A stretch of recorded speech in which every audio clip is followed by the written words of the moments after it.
Hello,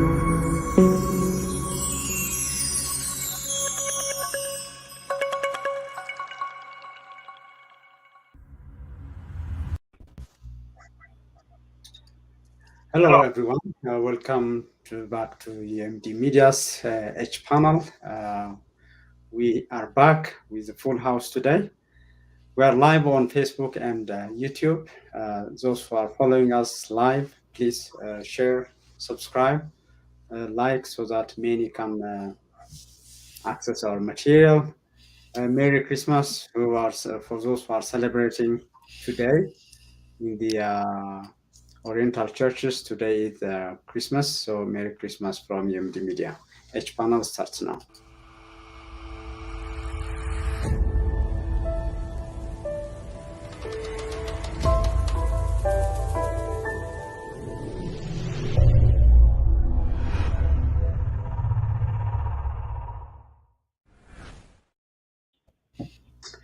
Great. Welcome everyone back to the H panel. Faisal Roble and Yusuf Gabrehor from the West Coast. Professor Ezekiel Kabisa from Michigan. It's great to have you back again. And today we'll be talking about updates on Ethiopia, a lot of updates. Even if we were to do it every day, I think there will be a lot of updates every day, but this is a weekly show. So we will have an extended version of the What Stood Out For You section that we usually start with. So again, I will start with Faisal, who actually was not with the H panel for maybe now 4 weeks. So Faisal, what stood out for you, or just give us the first section of your update on Ethiopia, and then we'll have rounds of that, I think, until the hour. Faisal. Thank you very much, Getachew, and I would say the same to Yosef and Ezekiel. I think until a few hours ago, another subject was standing out for me, but I will come back to that. I think probably it's anticipated that what stood for me would be the release of a significant number of people from the prison and officially being broadcasted by the Ethiopian national news. And some of the names including Jawar Mohammed and Garba Bagale, Sabhat Nega from TPLF as a senior statesman, if you will, and Iskender Nega from the Amhara region, and others and their companions. The release is extremely significant. It is a news to be welcomed, if not for anything else, for the fact that in this particular Christian holiday, which I assume most of them are except Jawar, they will be celebrating this season with their families and loved ones. So that is really, in my opinion, the very big issue: the release of human beings from bondage. That's big, no matter how and under what circumstances. Other than that, I think we can read, and probably this is part of our discussion, we can read from there several issues in terms of the projection of where the country wants to go from where it has been the last 1 year, whether the release of these key people is significant, under what conditions, can they change some of the conditions that we see in the country.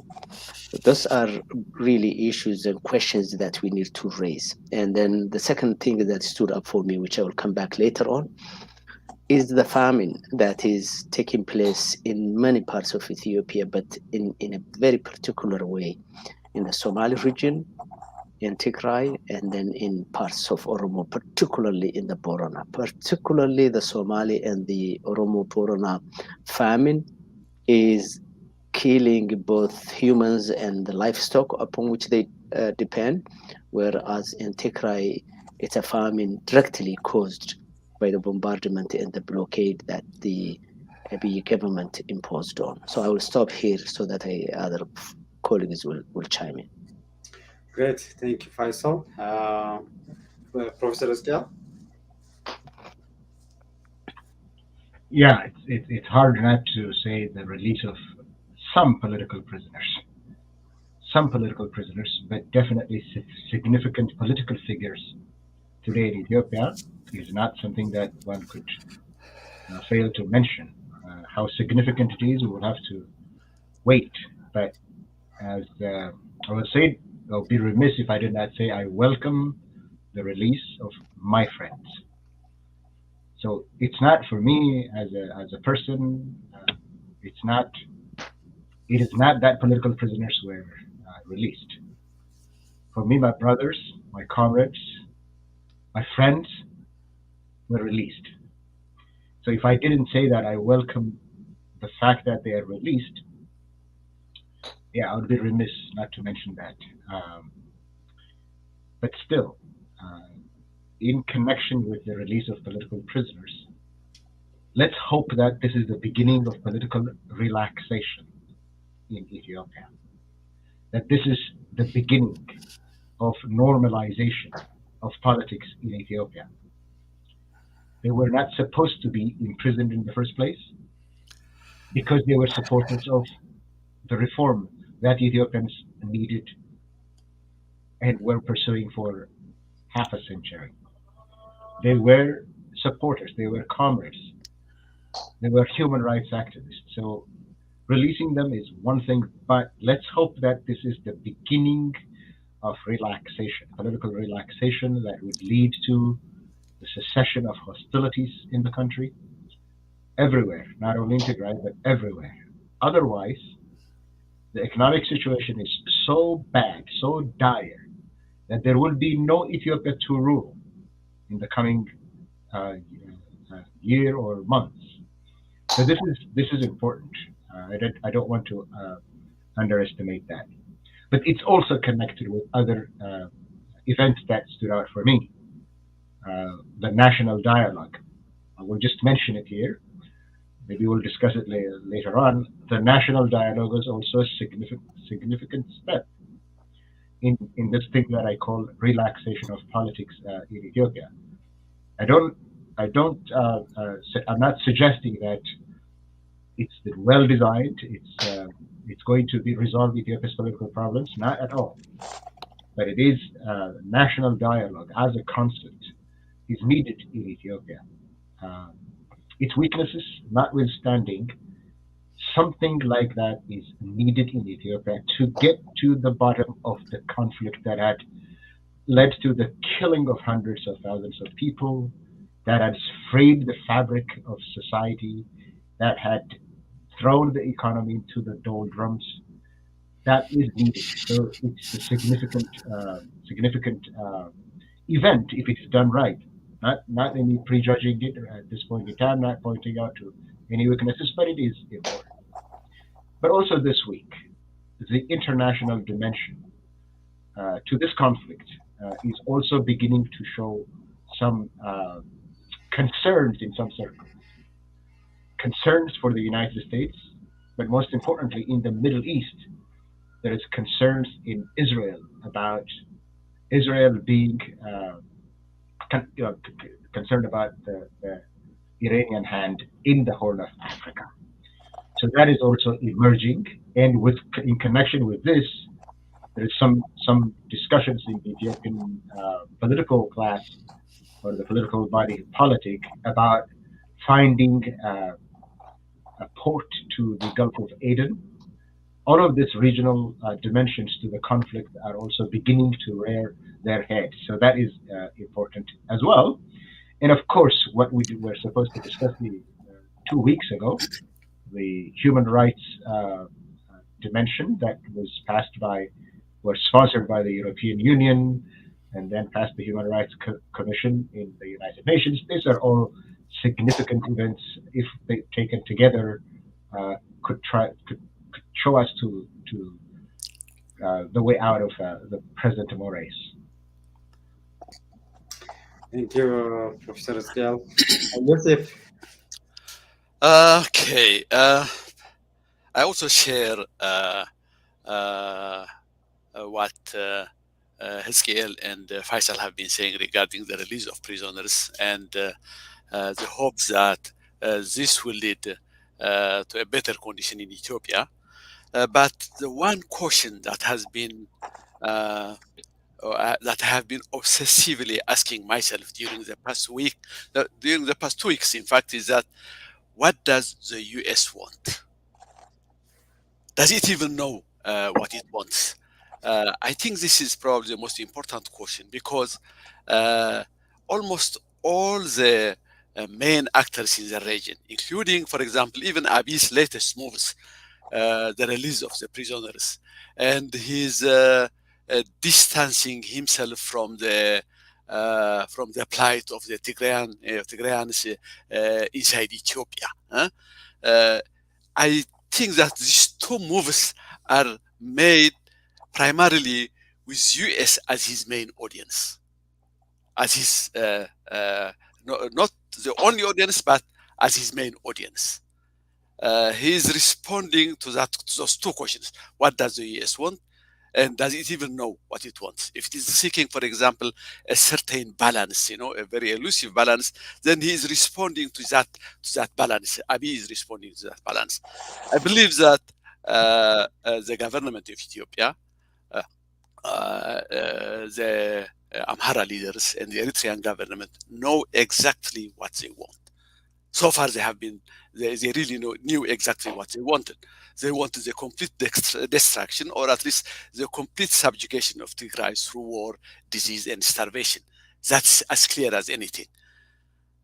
Now, of course, all of them have uh, uh, made it a condition for their survival. The Abiy government feels that if it wants to survive, then the it cannot survive with an autonomous Tigray embedded inside Ethiopia.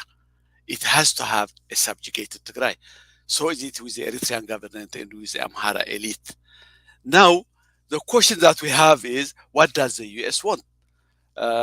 We have clearly known that, for example, that what it doesn't want. We knew exactly, for example, that it didn't want the UF to enter Addis Ababa. That was as clear as anything. Now that it has, the TDF has been pushed back to Tigray, or withdrawn or pushed back to Tigray, the US feels that it has found a balance, a military balance in between the two, which according to it is a precondition for a political balance. But nobody knows exactly what that political balance it wants it is. So to me, primarily I have been obsessed with that question in the past 2 weeks. The other things are the one that Professor Hezkel mentioned is in regard to the UN resolution. Probably we'll talk about it later. Uh, and what does also the Tigray leadership want? Although it's much clearer than the US, there is also some kind of ambiguity among the Tigray leadership that we don't know for sure. So these are the three questions that I have been wondering in the last 2 weeks. Thank you, Yosef. I think the issue or the subject of the UN Humanitarian Human Rights Council resolution will be back to that because this is a thing that would be also moving for the coming months at least. So we'll be talking about that maybe one of the weeks. But let's talk about, I think, the what the implication and what the ramification of these prisoners released are. So these are the names that we got officially. I mean, this is from the federal government communication service.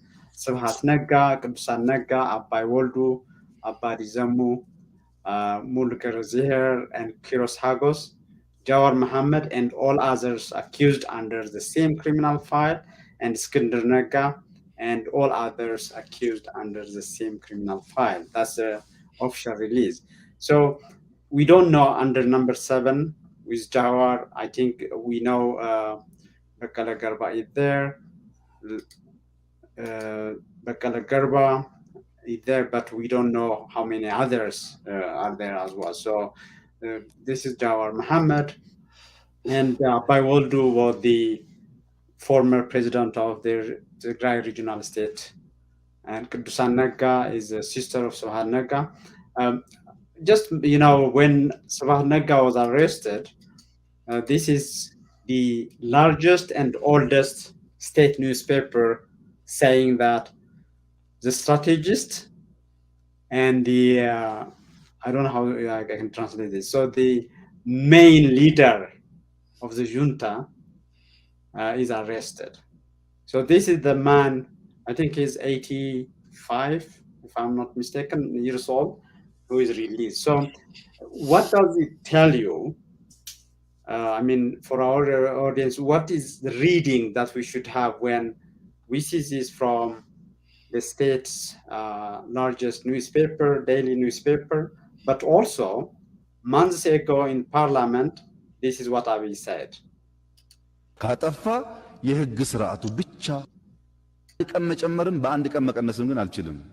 ካጠፋ የህግ ስርዓቱ ብቻ ነፃ ያደርገዋል ወይም ፍርደኛ ያደርገዋል እንጂ እኔ ጋር ሽማግሌ በመላክ የሚፈታ አርጋችሁ የምታስቡ ኃይሎችም በዚህ ብታስቡበት አልችልም። እኔ ምህረትና ይቅርታ እንደ መንግስት የሚያሰጥ ጉዳይ የፍርድ ፕሮሰስ ካለቀ በኋላ በዚያ የሚታይ ከሆነ መንግስትን ምህረት አርግ ይቅርታ አርግ ሊባል ይችላል። በወንጀል ጉዳይ ላይ ያለን ሰው ግን እኔ ስፈልግ ይቅርም ስፈልግ የማስር ከሆነ አደገኛ ነገር ነው። ይሄን ባይታሰብ ጥሩ ነው። የማንኛውም ፖለቲካ አመራር ተጠርጣሪ ሰው ጉዳዩን በዋስ ውጭ ሆኖ መከታተል የሚያስችል ነገር ካለ የፍትህ ስርዓቱ ደግሞ ህጉን ተከትሎ ማድረግ አለበት። And Yosef was mentioning to a speech from yesterday where the 100 days of evaluation with his ministers, I think deputy ministers, all that, he was blaming it on others in his administration about the arrest, the mass arrest of Tigrayans. This is the speech. በደንብ ማየት ያስፈልጋል። አሁንም የግል ቂምና የኢንስቲትዩሽናል ስራ ይለያያል። የፍትህ ተቋሞቻችን በገንዘብ ካልተደለሉ በግል ቂም ይደለላሉ። አንድ ዳኛ በደም የሚያስብ ከሆነ አንድ ዳኛ በውቂያ የሚያስብ ከሆነ ገንዘብ ቢቀበልም ባይቀበልም ኮራፕትድ ነው። የእነንትናን ኬዝ እንትና ያዘው የእነንትናን ኬዝ እንትና ያዘው የሚባልበት ዋናው ምክንያት ፋውንዴሽኑ መሰረቱ ፍትህ አይደለም። ይሄ ነገር በፍርድ ቤት በአቃቢ በፖሊስ በምናምን ሰፊ ስራ ይፈልጋል። ገና ነው። እኛ ስለ ፍትህ ልናወራ ውርቱፋር በብዙ ፋክት በብዙ ማስረጃ ልከራከራችሁ ይችላሉ። ስለ ፍትህ ልናወራ አንችልም። ለምሳሌ የትግራይ ተወላጆች ተብለው እዚህ በተለያየ ጉዳይ የሚጠረጠሩ በጥቆማ የሚታሰሩ ሰዎች 70 80 75 ዓመት ሱካር ፕሬሸር ያለበት ሰው ወስዶ እዛ ማጎር ለኢትዮጵያ ከመቆርቆርና ኢትዮጵያ ላይ ችግር እንዳይመጣ ከመፈለግ አይደለም፣ ሌብነት ነው። ሀብታም ሀንት እያደረጉ ማለት ነው። ይሄ አይጠቅምም ለኛ። እንደዚህ አይነት አሰራር ጥቅም የለውም። ራሴ ተበድያለሁ እያለ ያላዘነ የሚውል ህዝብ በጣም በተጋነነ መንገድ በደል የሚፈጽም ከሆነ ቪሸስ ሰርክል ነው። አንወጣም ከዚህ ጉዳይ ውስጥ። I just want Professor Eskel, from these two speeches and from what was being said, I mean, this is just only the surface. But what you see, what the reading should be in terms of the decisions to release. I mean, everyone is happy that these politicians are released, but how should we read the situation? I guess you can disregard the meandering rhetoric coming from the Prime Minister, because in one sentence he could be addressing two contradictory things, much less where there is some time between two speeches. What is important is what he meant or what he would mean when he speaks at that moment. So this week he has been talking about reconciliation. This is the same man, okay? This is the same man that was justifying the arrest of thousands of young and old Tigrayans before, and now he's talking about personal vendetta. It's hard to believe it's coming from the same head and the same mouth. It's hard. But what is compelling him? What is compelling him to release political prisoners? And by the way, They haven't. The Ethiopian government has not designated them that they released political prisoners. They just call them prisoners. They avoid the idea that these are political or were political prisoners. What he's addressing is, from some of the scant information that I have, is that the Ethiopian economy is teetering on the verge of collapse, total collapse. If he wanted to continue the war, he would not be able to finance it. If he wanted to continue the stalemate, he would not be able to finance security. If he continued, he would not be able to pay government workers. He would not be able to do that. The economy is on the verge of total and complete collapse. He understands that. He gets that because there is no money in the coffers simply to pay for government employees. In that case, he has to do something. On the one hand, he is the head of government and he has the responsibility to man the government and pay for the people that are manning the government. He has that responsibility. He is the head of the administration or the government. That he has to do. On the other hand, his political supporters, the foundation of his political power that he hoped for to be there forever, the Amhara elite from the region and from Addis Ababa, and their comrade in arms right now from Asmara, Isaias, have established their own link against Abiy, and they don't want him to release political prisoners. So if you look at it from a political perspective, there is no reason that he would release any political prisoner today, because the Amhara elite and the Eritreans would be opposed to it. So that is an inbuilt problem for him to release them. Second, from my own experience, the Prime Minister of Ethiopia, the man holding that office today, has personal fear for what Jawar Mohammed might do. So he would not want to release him.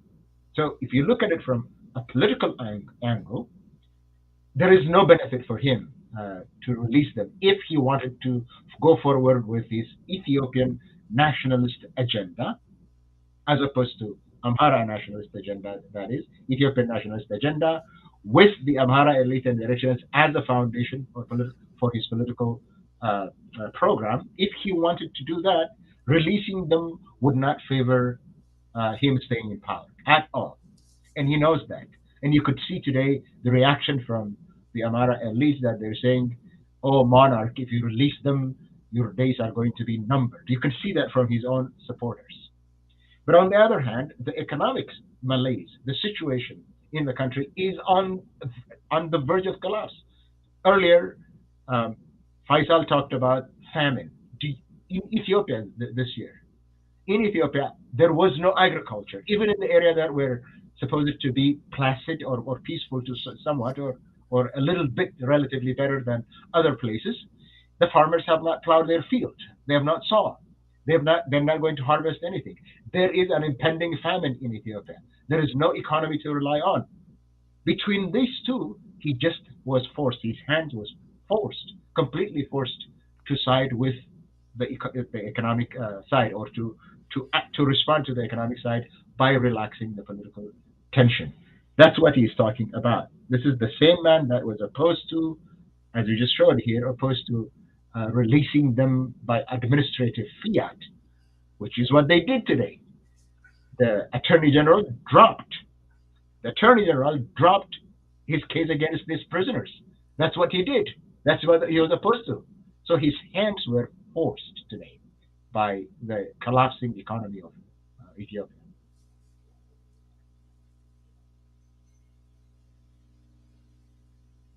Yeah, thank you so much. I think that's very important. I will show shortly, if it's available, that there is a breaking news. We saw that there could be a demonstration in the Amhara regional state upholding these decisions. To your point, Professor Asghar. So the same question to Yosef this time. What is your take, maybe, I mean, on this issue of the dynamics in terms of relieving them against his own, statements, declarations, whatever he was saying. Also, again, at the backdrop of the Asmara, I can say Asmara Bahardar axis that is trying to bypass Addis Ababa, I must say, for the past months. Okay, here is my question. If what Professor Heskiel has been telling us is true, then it means that Abiy is not only interested in releasing these prisoners, he is willing also to go further than that. Because if he is really worried about the economy, he's probably worried he has to make at minimum the Western demand. He has to meet the Western demands. But to me, there are two signs. For example, what are the things that Abiy should do, which would be unmistakable, that he is willing to go further and to make peace, in the region. There are two things to me that are very important. The first one, precisely because it's the primary issue is the Tigray problem, he has to be willing to lift the siege on Tigray. In that front, we have seen nothing yet. So is he on that front, for example, even as he's doing all of this, he's still his drones are still bombing Tigray. So that is one big mark. The other one is he's willing to break his relationship with Eritrea. Only these two, if he does only these two things, would we say a total break from the past, ceasefire, and then of course peace would come after that. So here is my suspicion, that he is doing, the fact that these two things happen, the release of the prisoners and whatever we have seen him saying in regarding to the Tigrayans in various prisons and concentration camps. It's not by coincidence that they came at the time that Feldman was visiting Addis Ababa. So to me, one of the main things is that he's responding to the US pressure. It has been pressuring him to release political prisoners. And it has been also talking about the tens of thousands of Tigrayans imprisoned outside of Tigray, because it's too obvious to miss. Now, but at the same time, as I say, the siege in Tigray is still continuing. On the Ethiopian scene, what is he trying to do? For example, is he trying to gravitate to his Oromo base?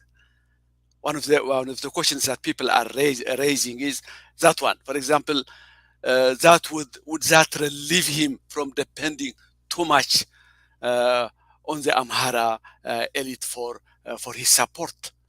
And if you could be free from the Amhara support, it means next to that would be that you could easily break up with Eritrea. So to me, it's these things are really connected.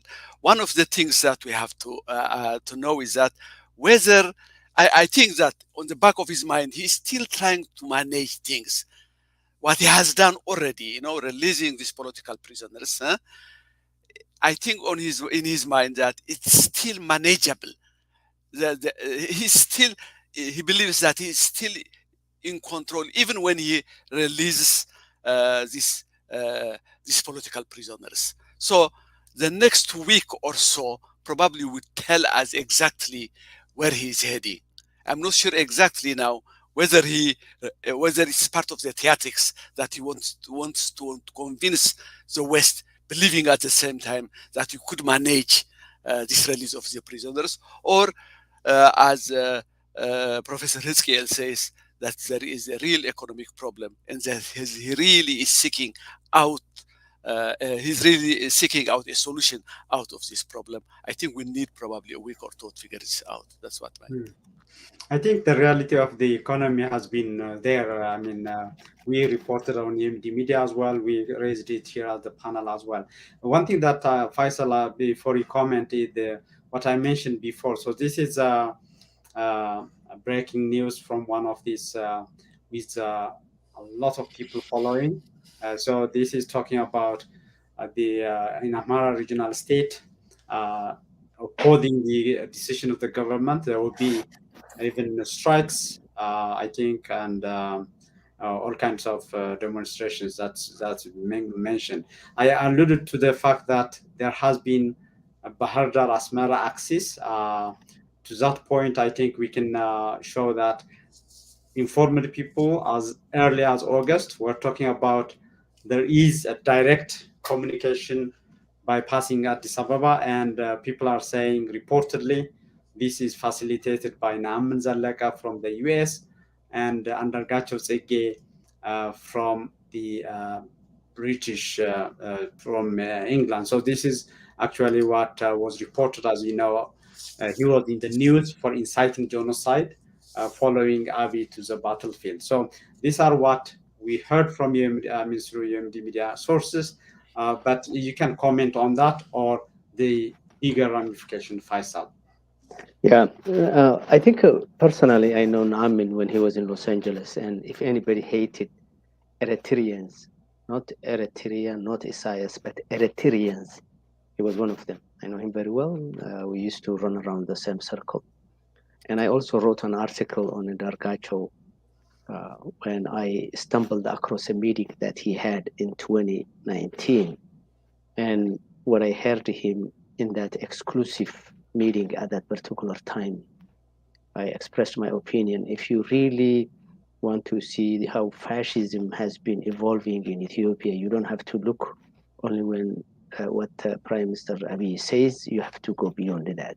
So the axis of evil that you mentioned has been developing quite a while. There is a sentiment now among some Eritrean elites and some Amhara elites that if Abiy does not follow the dictates that they want him to follow, there may be enough coalition between Eritrean elites and Amhara, if you will, ultra-nationalists to even do militarily what they would like to do. Just to go back to the main topic, I think when I listened to Abiy's last speech that you shared with us, several questions really popped up. Number one, we have known now for the last 2 years by just observing and following the Prime Minister that he is his own enemy, in the sense that what his left arm says is completely, as Iskayel put it, denied or refuted by his right hand. And this is not confined to the prisoners of Tigrayans, now blaming on other people, and many people will read that as he is blaming Eritrea and Amhara nationalists. But it tells you that whatever he says, after a few weeks, he comes back and refutes. What does this mean, really, from political analysis point of view? It means that Abiy has lost personal confidence. When you are a leader and you say one thing and then follow the next day something that disproves, you don't have the confidence, you are paranoid. And when I hear him saying and speak like that, Abiy is in a state of paranoia, political paranoia. The other issue that I gleaned from his speech is that he seems not to be in control of what's happening in Addis Ababa. For a prime minister to blame prisoners of conscience and political prisoners on other people around him, either he wants to divert the attention from him so that he departs company with Eritrea and Amhara elites, as you guys said, or he's telling the rest of Ethiopia that people are doing behind his back things that he doesn't approve. Either way, it tells the story that Abiy is in a very tight rope. He is really being put in a noose, and his political future is very much to be really decided.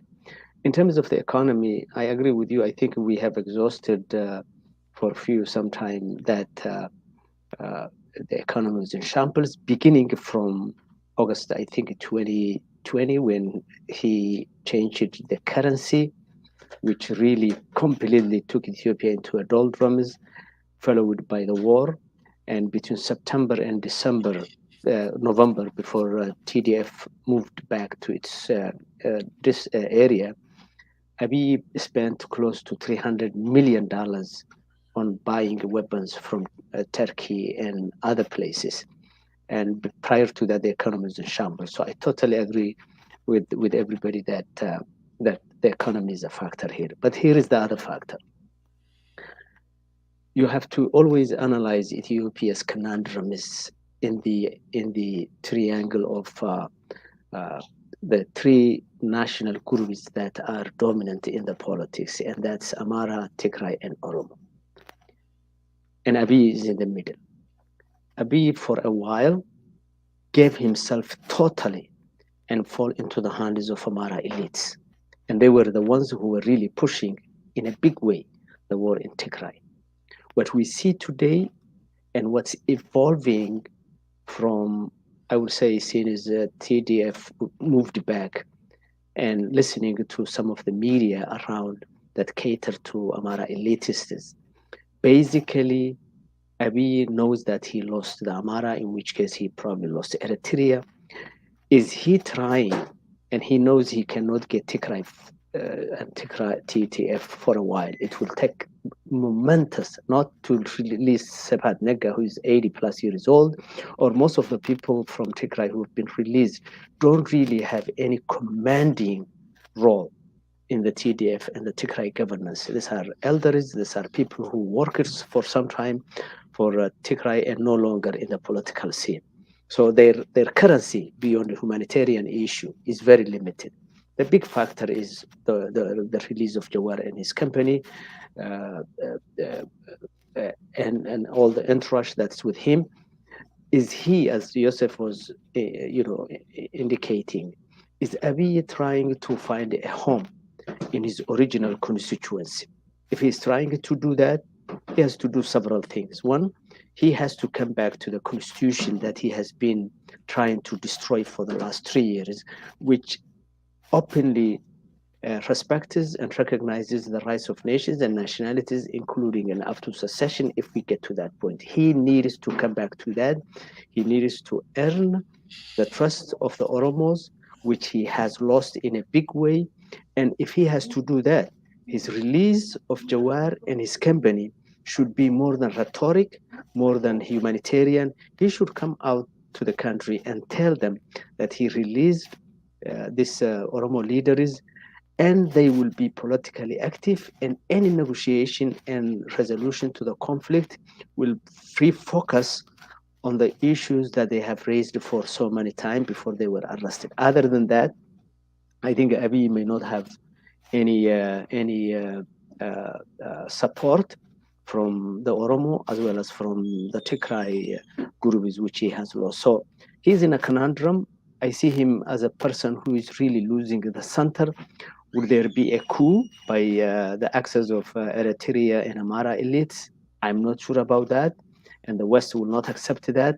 So the only route that's open to Abiy is to really suggest a meaningful national dialogue that can give him some time and some room to even remain as a prime minister, as a transitional, and then work out instead of giving the shock to the extremist elements in the Amhara region as well as Eritrea, which could be disastrous for the country. Great, thank you, Faisal. I just want to maybe take our attention to a specific case, the case of Jawar and Bekkele Garba. These are political giants. I mean, in terms of the pre-Abiy Oromo protest, all that, in leading it, organizing it, and in terms of optics as well, right? So Professor Scale, can we say, I mean, it's too early, it's only just today that it's released, but do you see anything in terms of changing the dynamics in the Oromia regional state? Or because what is not, I think, sufficiently talked about is there are tens of thousands people who are arrested during the last 3 years, or more so the last year or so. So uh, you can also highlight that.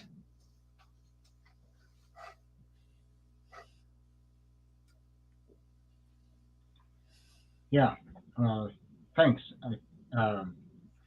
I think there was an incomplete thought that I had when I talked about or reacting to what he said in the video you shared with us. What he means when he says personal grudges should not be part of the justice nexus. Trying to interpret that. So the incomplete thought is that if he did this, he is really making overtures to the West, who he is hoping that some dollars to help him. It is not only the $300 million that he spent on buying weapons from wherever. By the way, it's not only Turkey, Iran, UAE, and China. It's also Eastern Europe. It's been scouring the globe, trying to buy ammunition from whenever he could get at a cheaper price. That it's been doing. He sold the Ethiopian telecommunication, and the money that he recouped from that, he used it to buy weapons. It's not only that. They also printed about $200 billion birr money, about 200 billion birr money in additional budget to pay salaries. It is an economy that cannot continue whatsoever. Like I say, there was no work in Ethiopia. There was no production in Ethiopia for the last 1 year. There was no activities. It was a country that was doing only war, the entire country over.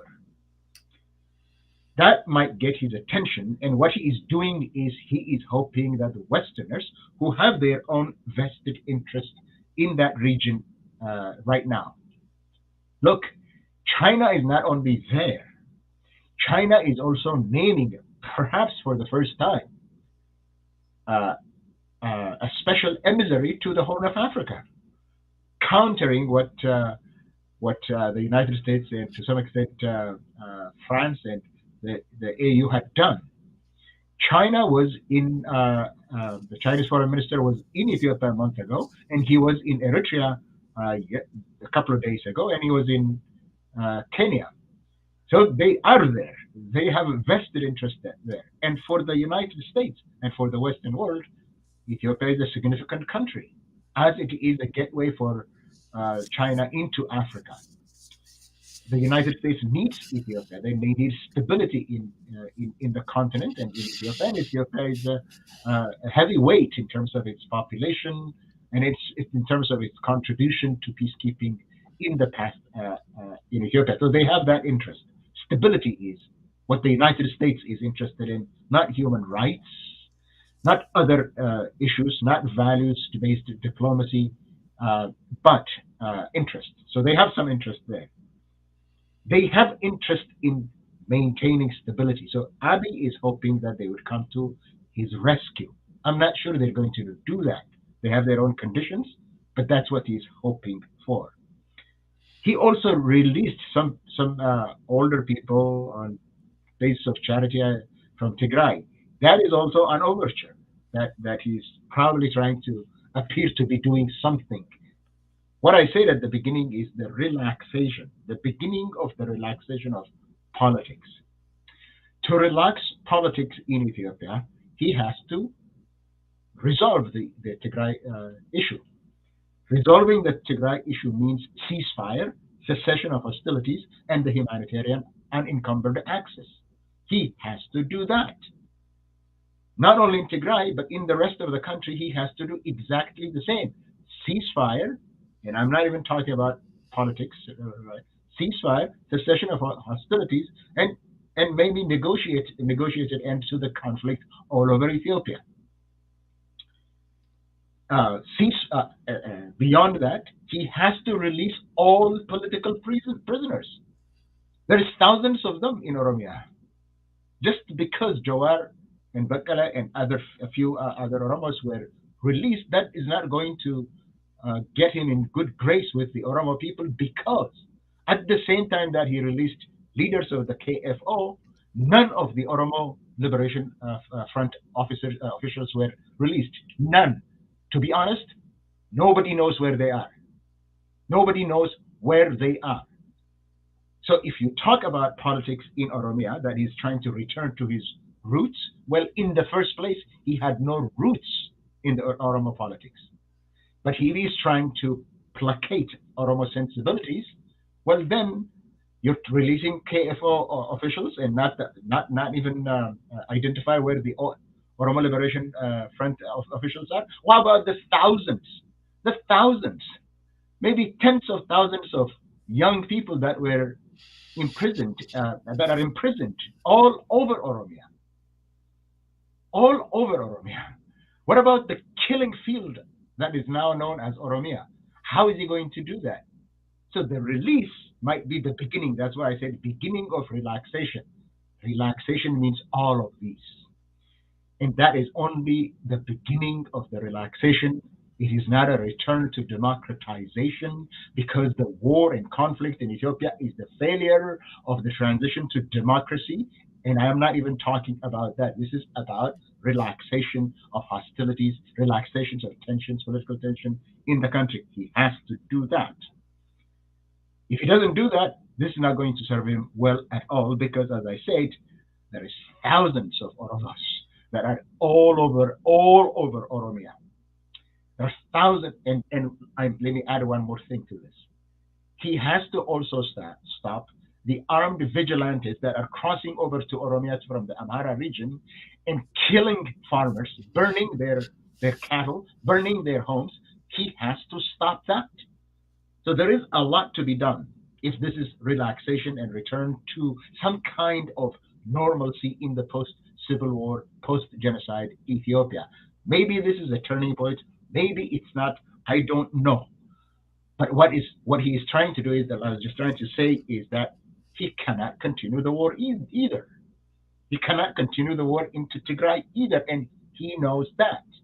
He knows that he's not going to be able to cross over to Tigray and now confront the Tigrayan Defense Forces and the Tigray people who are already mobilized to defend themselves against the second genocide. I hope that he's not oblivious to that. So maybe this is the release of political prisoners is probably the beginning of release of political prisoners all over the country, if he wants a country to rule. If he doesn't, yes, this country is going down the tubes. There is no doubt about that. But if he understood that, realized that, maybe the Westerners prevailed over him. I don't know. But it is a turning point that this man who was a belligerent man about a year ago was talking about reconciliation. That is the change of rhetoric. Whether that is going to lead to something, I don't know. But there is no political support for what he's doing in the Amhara region for now, and I don't think that he is ready to move into the Oromo area for support. This is a man that political support is suspended in the air. If he does the right thing for all of Ethiopia, in Tigray, in Oromia, in Benishangul, in the Somali area, everywhere, then he has probably a chance to survive. If not, the country is not going to survive. Thank you. I think that, like both of you or everyone is alluding to, there is a lot of moving parts. So it's a matter of time, I think, before we know the whole picture. I was showing this picture. I think maybe for those who are not, who don't read Amharic or Ge'ez letters, I think we should say that this is Naam Zalleka in August last year. He was in Asmara. And he's here portrayed, I think it's by the Ethiopian embassy in Asmara, how he, the Friends of Eritrea and the what you call protector of Ethiopia and the diaspora motor or engine. And I should say that Naam Zalleka's hate speech and genocidal speech were removed by YouTube around, I think, the same time. Then days later, within days, Naaman from Asmara went to Bahar Dar. This is Naaman's post with Andargacho Sege saying that how they are working on strengthening the effort of burying the Wayane. That's the by now we know that's a code word for their genocidal rhetoric. With that Asmara chart, I think I want to go to Yosef because there was this condition like, is he working with Isaias or not? Are they breaking up? All that. But there is an announcement that Isaias would give an interview tomorrow. This is the official Eritrean website, Shabait, I guess. Right, yeah, right, yeah. And they are saying that he will be on Eritrean television and radio 8 p.m. local time. So my question to you, Joseph, is what should we expect? Because we know from Yemeni media sources as well, early on the first trip actually Feltman did to Asmara, he asked him about what he thinks about Abiy. And in Addis, he asked the same question, what Abiy thinks about Isaiah. So even Isaiah was, after the war started, he was on the TV or Eritrean television saying, how Abiy is, someone who you cannot trust. He's always panicking, all that, and so on. So should we expect the usual long, choreographed interviews about regional, how the US failed, how, this, all that, or should we expect something specific about what Abiy did today? Okay, I think probably we'll have to hear his monologues, as usual. But I think if he ends up saying his visual monologues, 2 hours or so long, then it means for him there is nothing to worry with what is going on with Abiy, because usually if there is something that he wants to convey, even within his own monologues, you could decipher them. You could tell exactly what he's hinting at. So I really don't know exactly what he's gonna say tomorrow. But if it is his visual monologues referring usually to the Wayanis and stuff like that, then it means that he's not worried with his alliance with Abiy, precisely because if there is, what we have to know is that this link between Abiy and Isaias has been cemented through the Amhara alliance. That was what your picture was showing us. Now, if you carefully look at what has been going on since the withdrawal of Tigray the withdrawal of TDF into Tigray areas, there has been this clear movement of armies of Eritrea in the areas in the western part of Eritrea around Shire, and now in Hamdait and what you call Humara areas, on the side of Eritrea, which means the Omna Hajar area. All of that has been heavily militarized. The reason is simple. If you remember, if you have, I will try to connect it with the speech that General Taddese Warede has given probably, I don't know, about 2 or 3 days ago, in regard to why the TDF has withdrawn from the gates of Addis Ababa. I'm not going to say a lot about that reading because it's a bit complicated. It's a bit, in a way, it's a bit enigmatic because they keep using the phrase that the political and diplomatic advancement has not been able to catch up with the military advancement, and you could interpret it in many different ways. But what has happened was what the world or the US wouldn't let them enter Addis Ababa. once that the TDF gave up on that objective, it wouldn't make sense anymore to remain on the rest of Ethiopia, which means the Amhara and the Afar regions. Now, there comes Plan B, since the encirclement of Tigray remains as ever. Now, what was the Plan B? The Plan B, one is, of course, what we are hearing now, giving peace a chance as they formulate it, the peace solution. Let's call it the peace solution. The other one, I believe, which is more important, what you have been asking me, is the movement of the Tigrayan army towards western part of Tigray. Now, that seems to me the link, the primary link that exists now between Eritrea and Amhara. If that link is broken, then we could clearly see that Abiy is moving away from the dependence on the Amhara-Eritrean alliance. To me, that would be the litmus test. Now, what Isaias has been doing is intentionally moving towards the western Tigray and in Eritrea, but also the western part of Eritrea. Most of his army have been moving towards that direction. And at the same time, the Amhara forces have been moving from many areas towards western part, the northwestern part of Tigray, which is the Humara area, the Adderkai area.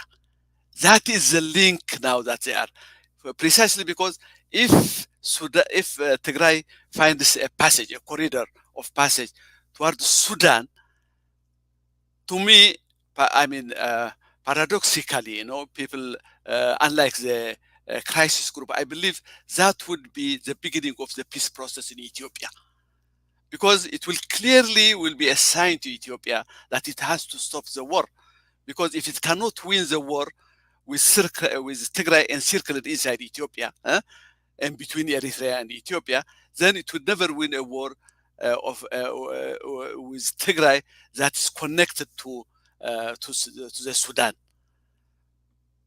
So would the Ethiopian forces, probably because most of the forces that are now fighting on that side are the Amhara forces now. The Eritreans are there on the western part of Tigray, but they are on the northernmost part of Tigray, from Addu Goshu, if you know the map, from Addu Goshu until Humara side. Until now, there hasn't been a big confrontation between TDF and the Eritrean forces in western Tigray. The fighting is confined with the Amhara forces. So that would be, if the Ethiopian forces are not allowed, or for example, if the government of Ethiopia decides not to send its forces on the western part of Tigray, then that would be a big signal that it really wants peace with Tigray and probably with the rest of Ethiopia. Great, thank you. Faisal, I want to, because this famine and the drought in Somali and Oromia, in Somalia as well, I think it's a regional problem. So I think I want you to speak to that in a big detail. This is a region that is being ignored by the federal government, by the regional government. I just want also to share what you shared yesterday. If you can speak to that as well, in terms of the irresponsible transfer of money that was supposed to be for famine. Yeah, the information coming from very close circles to Mustafa say that about $200 million that were earmarked for famine, because you should understand that the famine didn't start yesterday, since Abiy came to office with the locust that attacked East Africa, the lack of rain. This has been developing for the last 3 years. So there was contingency program where as much as $200 million were earmarked for a potential intervention and mitigation to go against that famine. And what happened, from what I gathered from very close circles to Mustafa, is that that money was diverted to finance the election that took place. And Burtukan Medeksa is aware of this. She also negotiated with the leaders of the region, and the famine is now a very, very serious, dire situation. Not only are livestock being impacted, but also we are at the cusp of humans dying because of the famine. I think this region is very unique in the sense that it is the administration that exists in that region is probably different than many of the regional government. It is an incestuous families that have intermarried with each other since Mustafa came, that really run that. When you hear the names of the Politburo, the names of the top ministers, they are either have marriage relationship and in-law kind of situation with Mustafa himself, or very close kin. It looks like that sociology that says some people follow the footsteps of their oppression or oppressor. Definitely the system that exists today in that region, if not worse, in terms of the web and the network of relationships that run that state, if not worse than at the Ile time, it literally parallel. So the famine situation is very, very serious. I think the sad story is that the discussions that are taking place in Addis Ababa, and I earlier mentioned, and I was intentional when I mentioned that the discussion is taking place between the three big powers, Tigray, Oromia, and Amhara. Literally, Abiy and the system that exists in Addis Ababa left the entire Somali system to the regime that they established. They probably supervise very minimally, as long as they don't hear anything, as long as they stay away from the media. That's fine with Abiy and his team. For instance, with the political prisoners that we talked about, there is no single Somali released in this group. As a matter of fact, when Abdi Ile, who was former president of the region, was arrested for some concocted crimes, saying that he attacked the Amhara citizens in Jijiga and the Christian church, which is, by the way, fabricated, because if any Somali regional leader wanted to appease administration in Addis Ababa and sort of pamper the Christian groups more than anybody, it was Abdul Umar Abdi Ile. So this was a concocted crime against him. Among the people that were arrested, there was a 14-year-old kid, Mr. Warsame, who was at the time also taken with the prisoners, and Warsame is still after 3 years in prison. I think I posted with his picture. His families did not get any air. So the discussion within the Somali is understandably that they're not even a factor in this whole, whether you call it gesture or relaxation of the political system, or even the future dialogue that will take place. As you know, in the previous commissioners that Abiy put together, which included Peace Commission or Reconciliation, where you had some really arch elitists from the Amhara region and people like, Kasa Kabare, or the Boundary Commission. In each one there was Somali, in another one there was not even a Somali. So the picture with the Somalis is that when it comes to Addis Ababa, they don't even count. And it's this fiefdom that they left alone, so that whoever is there, with EPRDF, it was the same. Abdi Muhammad Umar had this latitude to do whatever he wanted in that region, as long as he kept Addis Ababa happy.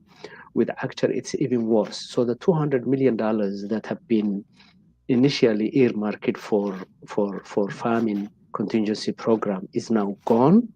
It has been used for the election, and he even bragged, Mustafa even bragged about financing the election on his own, since the federal government didn't have enough money, which speaks to what Skyl was saying. The federal government is broke. So I said literally, if this thing becomes true, and we are following several leads to this, this is an internationally serious human rights violation, because people have started dying. The livestock is completely decimated in the region. So I think while we're talking about relaxation of politics and releasing some key prisoners from bondage, you have to also remember that the entire 7-8 million Somalis are in a unique bondage that they have been before when Abdi Muhammad Umar was there, and they are still now. The other thing, Getachew, I just like to throw out, and this would interest particularly Skial and the Oromo brothers. Mustafa is learning another playbook from Abdi Muhammad Umar. Whenever there is a pressure on the government, on the local government in the Somali region, there is this tendency to ignite a conflict between the Somalis and Eastern Oromo. And that really messes the entire struggle of the Oromo masses. Instead of focusing on Addis Ababa, the whole focus gravitates towards the east, and the Somalo-Oromo conflict just gets out of hand. He's doing that. So in the next few weeks, just expect a highly, drummed up conflict that will be taking place, fabricated, of course, manufactured, that would be given to us in the Somali region. Thank you, Faisal, for that. I think talking about the famine, I think the Abiy made famine in Tigray has been also on the headlines, given that doctors from the largest hospital in Maqala were reporting about this kid, Surafel, and his mom couldn't feed him, couldn't breastfeed him. This is Dr. Tedros, the head of the WHO, talking about that kid. Do they know it's Christmas? Today is Christmas in Tigray, Ethiopia, a time to commit to ensuring children and all people can live in peace, safe from killer drones, all that, and so on. But I want just a very short clip from Dr. Tedros on the subject. For me, he is talking about never happened in Syria, in Yemen, even others, South Sudan, even under very big war. So let me just pull that clip from Dr. Tedros. And with that, we'll go to our final words from you, and we will finish today's H panel. Base requirement for life-saving intervention is humanitarian access. In Ethiopia, WHO was able to dispatch 14 metric tons of medical supplies to Afar and 70 metric tons to Amhara in December. Two places have been affected by the conflict. In Tigray, WHO has not been permitted to deliver medical supplies since mid-July of last year. This is despite repeated requests from WHO to provide medical supplies to Tigray region, which would help meet some of the humanitarian and health needs in Tigray. Even in the toughest periods of conflict in Syria, South Sudan, Yemen, and others, WHO and partners have had access to save lives. However, in Tigray, the de facto blockade is preventing access to humanitarian supplies, which is killing people. I urge all leaders and key stakeholders in conflict to remember that those who work for peace are the heroes history remembers. We need health for peace and peace for health. To build trust and save lives, a good starting point is to ensure humanitarian and health corridors are open in all conflict zones so international agencies and civil society groups can do what they do best, save lives. Final words, Professor Zgel. I think in Ethiopian history, when there is a moment for fund the regime or the end of regime, three things presage it. One is economic crisis. The second is famine and other natural crises. And war. A combination of the three variables of economic crisis, natural catastrophe, and war has always set in motion a dynamic that creates a chain reaction that culminates in the fall of government in Ethiopia. I can say that in 1974, say that in 1980s, which culminated in the fall of the government. And those three variables are gathering. It's a gathering cloud over Addis Ababa today. I guess they shouldn't deny the fact that these are factors that any government cannot survive. War, economic crisis, and a natural catastrophe. Any government, when they happen at the same time, it is a moment of convergence, conjuncture, as the French say it. What the Derg did is that it had, throughout its tenure, dubbed its opponents as anti-revolutionaries.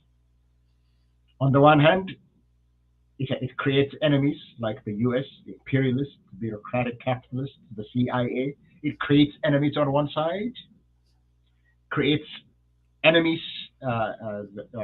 inside, and then sides with outsiders like the Soviet Union, Cuba, and others.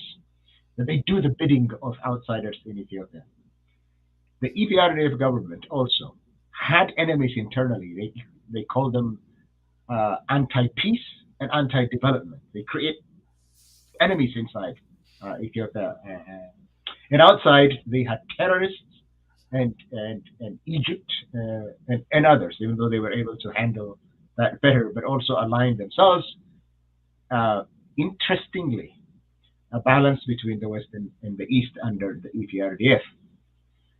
Under the PP regime, they also created enemies within.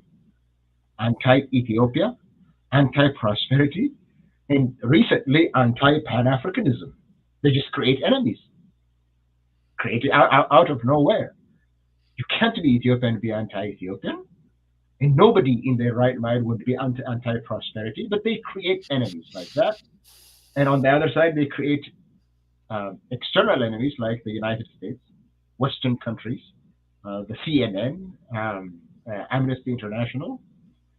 And on the other side, Ethiopia is today lined up with China, Iran, Turkey, Iraq, Turkey, and UAE.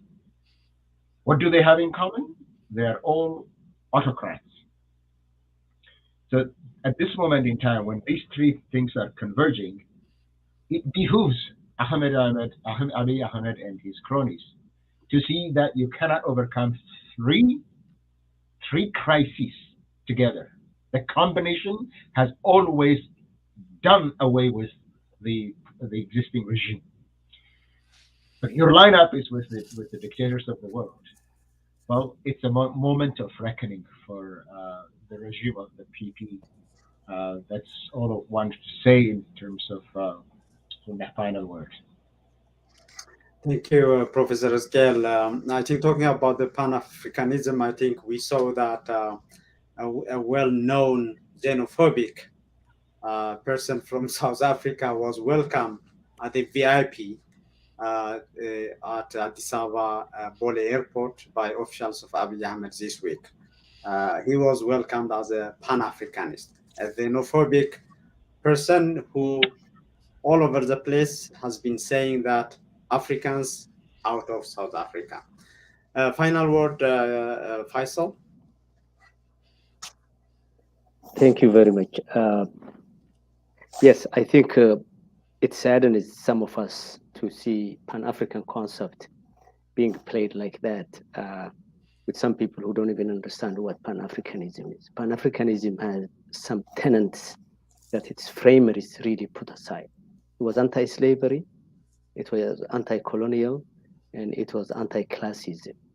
Those three things have been weaved into the Ethiopian politics. People have been enslaved for many years since the 17, 18, and 1900s.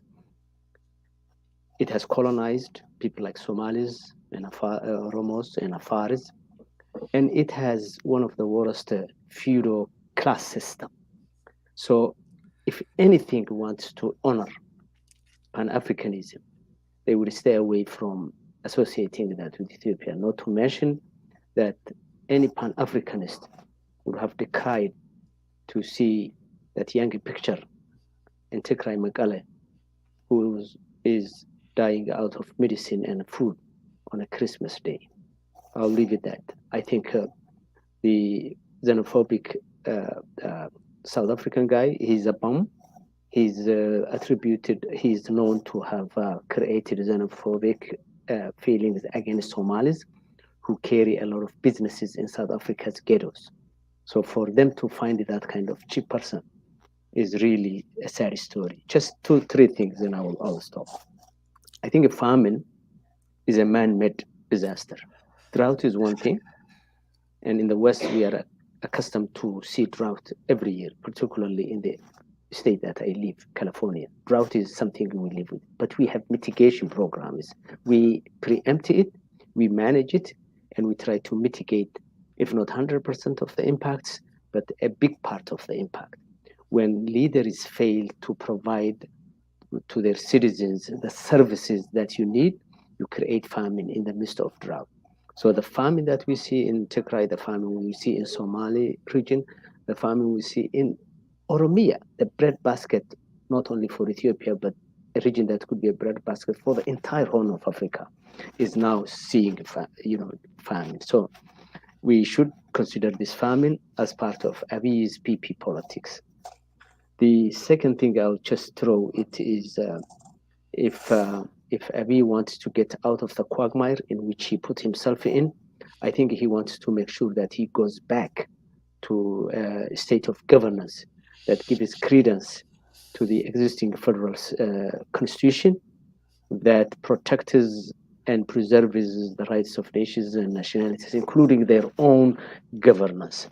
I think if any relaxation goes forth, and Skyle mentioned that we're not in a period of democratization, I think part of the reconciliation within the Ethiopian broader spectrum should be reformed to the system of governance that we have, and leave regions to their own design so that they can form their own government, which would take me to the point of getting rid of some of the regional leaders that have been installed blindly. And then the third is, I think we should be aiming for not only transitional justice if we get to that point, but I would even pivot to say that we have to look at restorative justice. Ethiopia needs not transitional justice to just put somebody on the pedestal to say he or she committed crime. We want to restore justice and rights and equities to people who have been wronged for centuries and currently wronged by the current. And what does that involve? That involves a lot of things, including the federal government washing its hands off of the regional systems, making sure that it puts or creates some sort of resource in the future to really restore the rights of people who have been wronged. I don't see any way where Tigray can come out of the situation in which it is today by simply saying there has been reconciliation. Things have been destroyed that have been built for the last 100 years.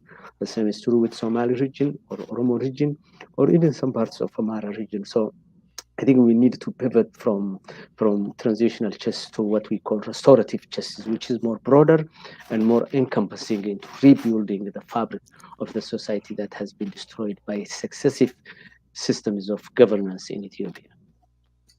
Great, thank you, Faisal. Yosef, final word? Yes, let me start by adding on to what Dr. Tedros has said. I always felt that the Tigray leadership failed in exposing the real extent of genocide in Tigray.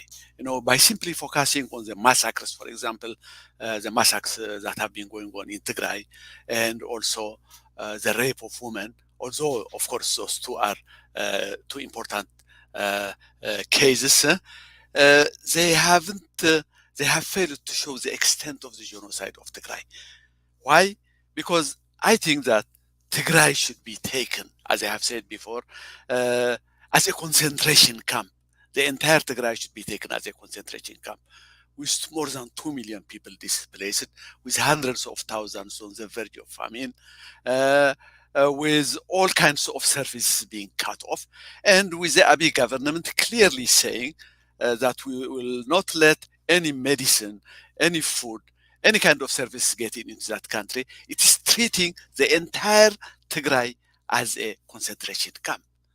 Now, if you look at, if you began to look at it that way, then you began to see the real extent of what the genocide is meant. For example, if we focus on medicine, on the unavailability of medicine in Tigray only, which some of the doctors have been saying now, only recently, is the fact that, for example, hundreds of women are dying at birth, which could have been easily avoided had the hospitals been working. But let me focus on two major ones. For example, let me focus on the HIV positivity.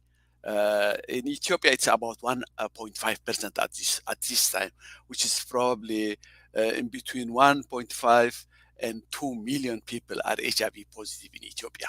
And in Tigray, it's around 1.8%, which at minimum it means there are more than 100,000 Tigrayans which are HIV positive. Now, this the problem with HIV positivity is that it has been almost medically now it can be contained. It is treatable like any other disease, but you have to religiously follow. Take the medicine that has been given to you. If you do that, then it has become like any other disease. But if you stop taking that medicine, then it means the moment you stop it, the disease starts again, and after a few months, the inevitable result is death. I'm 100% sure that thousands of them have already died. A few weeks ago, they said hundreds, but thousands of people will die, and eventually the 100,000 people are condemned to death because there is no other way. There is no other way of treating them except using those the medicine available that used to be available to them prior to this war. Now, if you look at it that way, and you add all the other diseases in the area, as in any other place, for example, the pills that every one of us take in America, for example, for high blood pressure, for diabetes, for cholesterol, and stuff like that. People are also dying in their thousands as a result of that. I think recently one of the officials in the health department in Tigray said that about 50,000 people are about to die. Right now, if they don't find if they don't find if medicine doesn't come into Tigray. Now, if you add the COVID-19 epidemic, in fact, I heard yesterday or today that they are running out of oxygen in Tigray, in the hospitals of Tigray. Now, you know that oxygen is probably the primary thing in preventing COVID deaths in any hospital, which means that anyone who has a COVID-19 is probably condemned to die as a result of this one. If you add all of this, the cancer, dialysis, they have been mentioning many other kind of diseases, they run up in hundreds of thousands.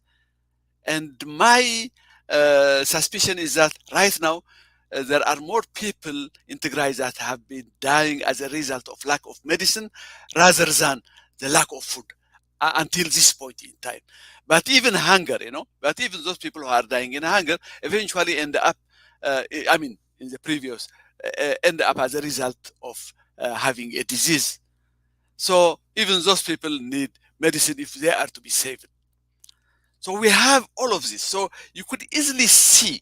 That's why, for example, that I am not that much excited by the UN resolution to conduct investigations in Tigray.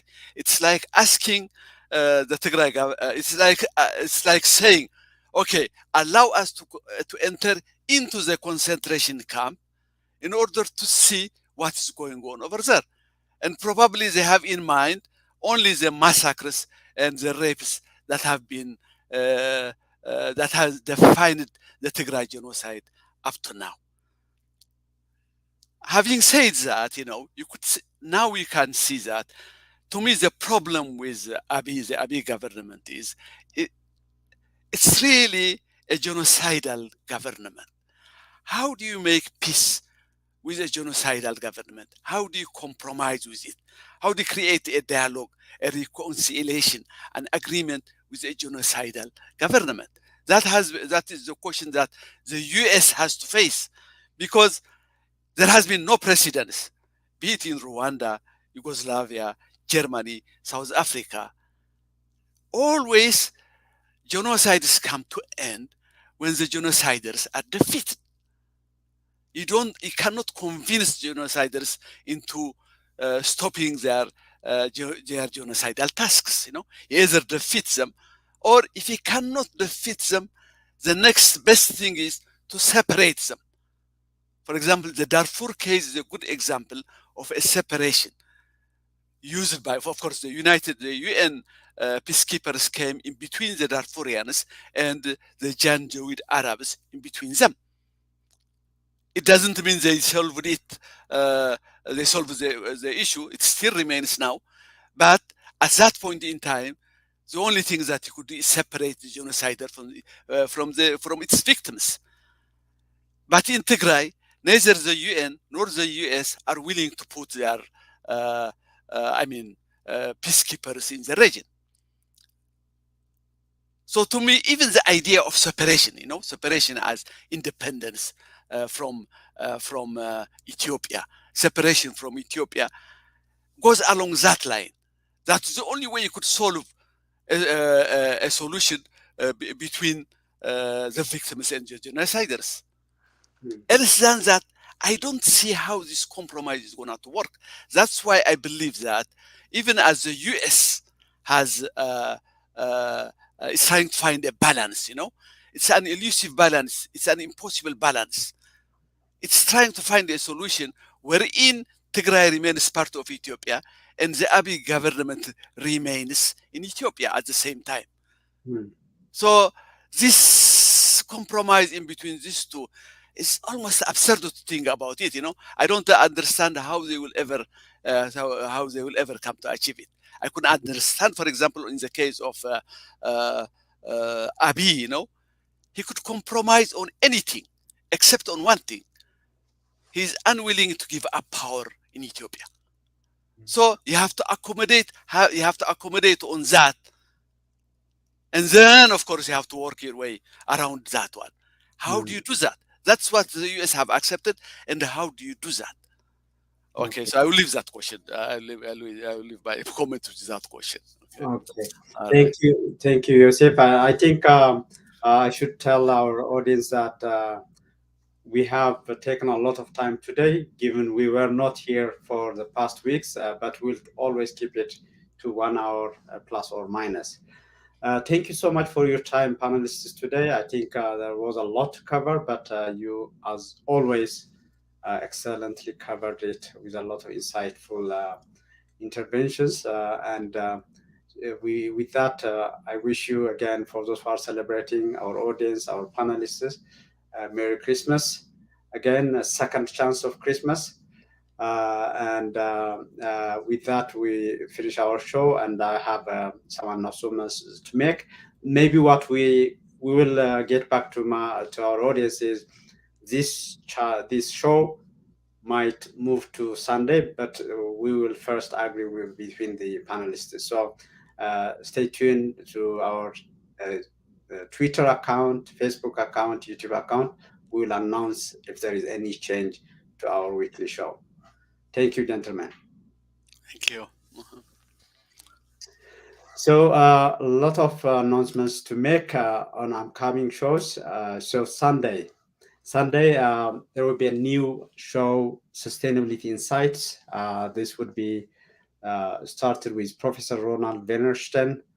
He's from Sweden, a lot of experience in China with urban sustainability. So I'll be talking with Professor Ronald Wennersten on urban sustainability and energy. That's Sunday. Then Monday, a familiar face. That is one of our panelists.